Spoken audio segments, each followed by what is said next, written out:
আমরা ফাইনালি সেখানে পৌঁছে যাই, আর ওখানে গিয়ে দেখছি ছোটো ছোটো বাচ্চারা কত সুন্দর করে সেজেছে। তো তারপরে আমরা যেটা নিয়ে যাই ওদেরকে দিয়ে দিই, ছবি টবি তুলে আমরা বাজারে চলে আসি।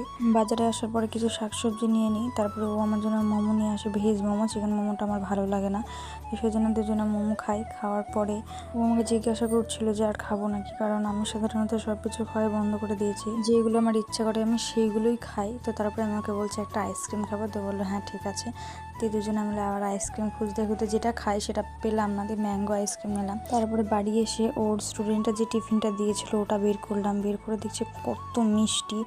সাধারণত আমরা অত বেশি মিষ্টি খাই না, আমাদের বাড়ির কেউই খায় না। তো তারপরে সবগুলো মিলিয়ে দেখছিলাম যে কতগুলো জিনিস পেয়েছে, তো এইগুলো সব ওর স্টুডেন্টের গিফট করেছে। তারপরে আমার যেটা ভালো লাগলো আমি সেটা খেলাম। তারপরে মিষ্টি আর ভালো লাগলো না বলে একটা ক্যাডবেরি নিয়ে খেতে লাগলাম, আর ওকে বললাম যে তুমিও খাও। তো ক্যাডবেরি খেলো না, বললো তোমার জন্য রেখে দাও, তোমার যখন ভালো লাগবে তুমি খাবে।